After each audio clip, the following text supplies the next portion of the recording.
নমস্কাৰ, নতুন এটা ভিডিঅ'লৈ আপোনালোকক স্বাগতম জনালোঁ। আমাৰ প্ৰশিক্ষণৰ ৪৭তম দিনা আমাৰ বিষয়বস্তু আছিলে কেনেধৰণে আমি কেন্দ্ৰত ECC ডে পালন কৰিব লাগিব। এই বিষয়বস্তুটো বুজাবলৈ হঠাতে আমাক বাইদেউসকলে ৰোল প্লে কৰি দেখুৱাবলৈ কয়। আমি প্ৰস্তুতি হৈ থকা নাছিলোঁ। হঠাৎ ৰোল প্লে কৰোঁতে হয়তো আমাৰ ভুল ত্ৰুটি হ'ব পাৰে। গতিকে আপোনালোকে ভুল ত্ৰুটিবোৰ শুধৰাই ল'ব। বাইদেউসকলে যিমান দূৰ পাৰে আমাক ভুল ত্ৰুটি দেখুৱাই ভালদৰে প্ৰশিক্ষণটো নিয়াৰিকৈ দিবলৈ চেষ্টা কৰিছে। আৰু মোৰো ভিডিঅ'টো দিয়াত সময়মতে দিব নোৱাৰিলোঁ, কাৰণ পলম হ'ল। যিহেতু ভিডিঅ'টো আনৰ মোবাইলত আছিল, মোৰ নিজৰ মোবাইলত নাছিল, সেইবাবে মোক অলপ সময়ৰ প্ৰয়োজন হ'ল। যদি আপোনালোকে মোৰ ভিডিঅ' চাই ভাল পায় তেন্তে লাইক কমেণ্ট কৰিব আৰু প্ৰথম চোৱাসকলে ছাবস্ক্ৰাইব কৰিব। আজি ৰিয়ানৰ মাত আহিলে যে কেনে বাৰু আপোনাৰ ঘৰ ওচৰতে নহয়? ৰিয়ানৰ মাকৰ গা ভাল নাই কেনে নাই? ৰিয়ানো অহা নাই আকৌ। মই ভালকেই পঠিয়াই দিছিলোঁ বাৰু, মই যদি মোক বেয়াই পাইছে অহা নাই সেইকাৰণে বাৰু বাইদেউ আমাৰ মাক নামি পাইছিলে। মই মাক কৈছোঁ মা আজি যাব লাগিব আহিব আকৌ আপোনালোকে আহিলেহে আমিও আপোনালোকৰ পৰা উৎসাহ পাম। কিবা এটা আপোনালোকৰ পৰাও আমি শিকিম, আমি কেনেধৰণে কেন্দ্ৰ চলাইছোঁ আপোনালোকেও ধৰক জানিলে, নহয় জানো? আমি বাৰু আজি বিষয়টো আপোনালোকে গম পাইছে নাই জানো? যোৱা মাহৰ বিষয়টো হৈছে মানে কি? যোৱা মাহৰ বিষয়টো আপোনালোকৰ পৰা মই জানোচোন বাৰু। যোৱা মাহত আমাৰ আগষ্ট মাহত কি আছিলে বাৰু? যোৱা মাহৰ বিষয়টো আমাৰ আগষ্ট মাহত, এতিয়া আমাৰ ছেপ্টেম্বৰ মাহ নহয় জানো? আগষ্ট মাহৰ বিষয়টো আছিলে আমাৰ খেল ধেমালি। পাতিছে নেকি বাৰু? খেল ধেমালি এতিয়া আপোনালোকে খেল ধেমালিটো পাহৰিছে। আমি মানে কি যোৱাবাৰ আমি কি কৰিছিলোঁ বাৰু? পুৰণি খেল ধেমালি আমি হেৰি কৰিছিলোঁ নহয় জানো? পুৰণি যিবোৰ আমাৰ লুপ্ত হৈ গৈছে খেল ধেমালি, সেইখিনি আমি কি কৰিছিলোঁ? আমি খেলিছিলোঁ। সেইখিনি আকৌ আমি শিশুসকলক শিকাইছিলোঁ। কেনেধৰণে ধৰক আমাৰ শিশুসকলে সেইখিনি আকৌ আমি পুনৰাবৃত্তি কৰিলে শিশুসকলে খেলিব পাৰিব। আৰু খেল ধেমালিৰ যোগেদি আমাৰ কি হৈছিলে আপোনালোকক কৈছিলোঁ, মনত আছেনে বাৰু? শাৰীৰিক বিকাশ হয় আৰু কি হয়?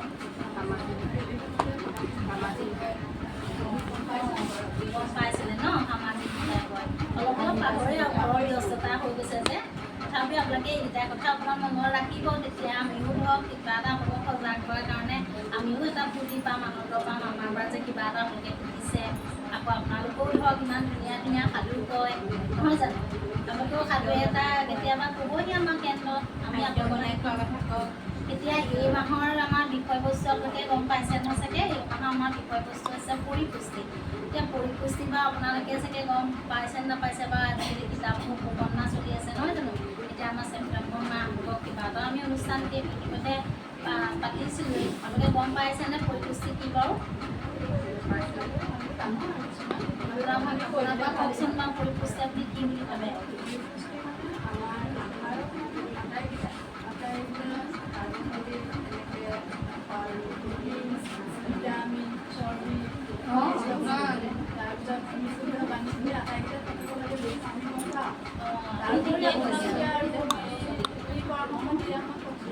এতিয়া বাইদেৱে এতিয়া অল্পনা বাইদেৱে কৈছে কথাকেইটা আপোনালোকে বুজি পাইছেনে বাৰু? বাইদেৱে ধুনীয়াকৈ কৈছে। বাইদেৱে বুজি পাইছে এইকেইটা কথা আপোনালোকে গম পাইছেনে বাৰু? আমাৰ যি খাদ্যবোৰ সাতটা, সেই খাদ্যবোৰ সাতটা আমাৰ থাকিলেহে আমি খাদ্য খোৱা হয়। আমি ধৰক এনেই ভাত অলপমান বনালোঁ বোলে, কিছুমানে ধৰক পঁইতা ভাতো খাই দিয়ে, আগদিনা থৈ আহে চৰুতে ভাত, হয় নাই? আমাৰ গাঁৱৰ সমাজত সেইটো খুব হয়। এই আজি গৰম পৰিছে, খুব পঁইতা ভাতেই খাম। হয় অৱশ্যে পঁইতা ভাতৰ পৰা কিবা এটা নোখোৱাও নহয়, পটেছিয়াম থাকে পঁইতা ভাতত। কিন্তু আমি যদি অকল পঁইতা ভাতেই সদায় খাই থাকোঁ, তেতিয়াহ'লে আমাৰ জানো শৰীৰটো হেৰি হ'ব? শৰীৰটো জানো আমাৰ অতি প্ৰয়োজনীয় আটাইকেইটা উপাদান পাম জানো?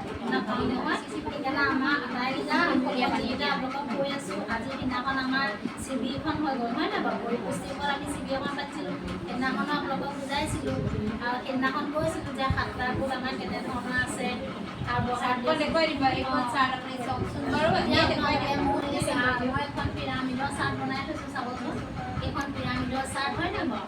এই পিৰামিডৰ চাৰ্টখন আপোনালোকক মই সেইদিনাখনো দেখুৱাইছিলোঁ, আজিও আকৌ দেখুৱাইছোঁ। এই প্ৰথম আমাৰ কি আছে বাৰু? তলফালৰ পৰা চাব দেই, তলফালৰ পৰা চাবচোন। আমাৰ ইয়াত কি আছে বাৰু? আমাৰ এইখিনি প্ৰথম পিৰামিডত কি আছে? পানী গিলাচ। তাৰমানে আমি কমেও দিনটোত 8-10 গিলাচৰ ওপৰত পানী খাব লাগে। তাৰ পাছত আমাৰ কি আছে? কি লিখা আছে বাৰু? আপোনালোকে দেখিছে নাই? তাৰপিছত আমাৰ আছে কি? শস্যজাতীয়খিনি আমি খাব লাগিব। শস্যজাতীয় ওপৰতহে আছে কি? শাক-পাচলি। শাক-পাচলিখিনি খাব লাগিব। শাক-পাচলিৰ পাছতে খাব লাগিব কি? সামগ্ৰী বা এইফালে আছে আমাৰ কি? মাছ, মাংস, এইখিনি মানে এইখিনি আমি খাব লাগিব। তেতিয়াহে আমাৰ কণীটো আমাৰ 7টা গোটৰ ভিতৰত অকলে নাই জানো? কণীটো কেলে আছে বাৰু অকলে? কওকচোন। মই সিদিনাখন আপোনালোকক দিনাখন কৈছিলোঁ মই কণীটোৰ বিষয়ে। কোনোবাই বাৰু ক'ব পাৰিবনে? কণীটোত অকল বাইদেৱে পাৰিছে ক'বচোন। কণীটোত অকল আমাৰ হেৰিয়ৰ চি ভিটামিনৰ বাদে সকলো ভিটামিন আছে। আমি কেতিয়াবা কি হয়, শাক পাচলিটা যি জুই চাই দাম হৈছে হয় নাই বাৰু? গতিকে আমি কেতিয়াবা শাক পাচলি হয়তো পইচা পাতিৰ অভাৱত কিনিব নোৱাৰিবও পাৰোঁ। যিবোৰ আমাৰ থলুৱা খাদ্য আছে, শাক পাচলি আছে, আমাৰ এতিয়া ঢেকীয়া শাক হয় নাই? ঢেকীয়া শাক খালে ধুনীয়া পৰে শাক থাকে, কচু শাক থাকে, আকৌ আমাৰ কি পাওঁ বাৰু? খাওঁ ধুনীয়া শাক এটা পাওঁ, চেংমৰা বুলি খাওঁ। চেংমৰা শাক এটা পাওঁ হয় নাই? খালতে খাব চাবচোন। যদি চাব আৰু এতিয়া শাক পাচলি দিব আকৌ চেংমৰা। সেইকাৰণে জেগাখন চাই ল'ব বোলে অংগনবাড়ী বাইদেৱে কৈছিলে কাৰণে আনিলোঁ। আমাৰ বজাৰত জুই চাই দামৰ কাৰণে আমি ৰেহাই পাবলৈ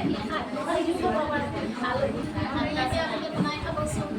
আমাৰ যিখন কিতাপ আছে, ৰেচিপি কিতাপ আছে, আপোনালোকক মাজতে চাব, পঢ়ি চাব, ঘৰলৈ নি পেলাই আকৌ আমাক ঘূৰাই দিব। 3 ৰাতি আমাক ঘূৰাই দিব ৰেচিপি কিতাপখন হয় নহয়? আপোনালোকে নিব নি পেলাই ঘূৰাই দিবগৈ। 2-3 চাব আৰু কেনেকৈ বনাইছোঁ। তাৰপিছত আমাৰ 5 আঙুলি নিয়ম বুলি এটা আছে, চাবচোন।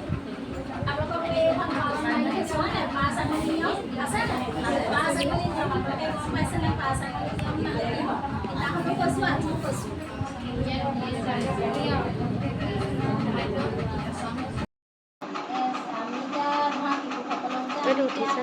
উঠিছে এইটো আহিছে নহয়।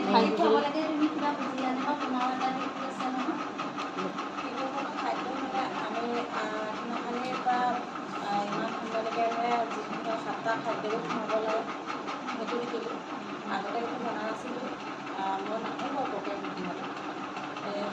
সাতটা খাদ্যৰ ভিতৰত মানে গোটেইখিনি খুৱাব লাগে। আমি যিখিনি খুৱাওঁ সেইখিনি খুৱাইছোঁ। সেউজীয়া শাক পাচলি দৈনিক পাব নোৱাৰিলেও মাছ, মাংস, কণী তাৰ ভিতৰত কেতিয়াবা এটা খুৱাব লাগে।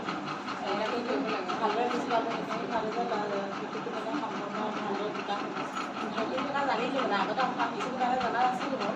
এতিয়া আহিলোঁ কাৰণে জানিলোঁ। আগতে আহিবলৈ চেষ্টা কৰিম আৰু। এতিয়া গম পালেনে বাৰু? থালিখন কেনেকুৱা হ'ব? থালিখন কেনেকুৱা হ'ব লাগে? 5টা আঙুলিৰ কিমান গুৰুত্ব মানে আমি আজিহে গম পাইছোঁ। আগতে এনেকৈ এইবোৰ কোৱা শুনা নাই। আৰু আমাৰ থালিখনত কেইটা থাকিব লাগে? কেনেকুৱা হ'ব লাগে? থালিখন কেনেকুৱা কেইটা কালাৰ হ'ব লাগে? থালিখনৰ কথা যে আপোনালোকক ক'লোঁ, কেনেকুৱা ধৰণৰ হ'ব লাগে বাৰু কওকচোন? ভাতৰ থালিখন ভাতৰ পাৰিছে জাতীয় পতাকা এখনত যেনেকৈ তিৰংগ বুলি কয়, আমাৰ ভাতৰ থালিখনো তিৰংগ আকাৰৰ হ'ব লাগিব। বগা, হালধীয়া, সেউজীয়া।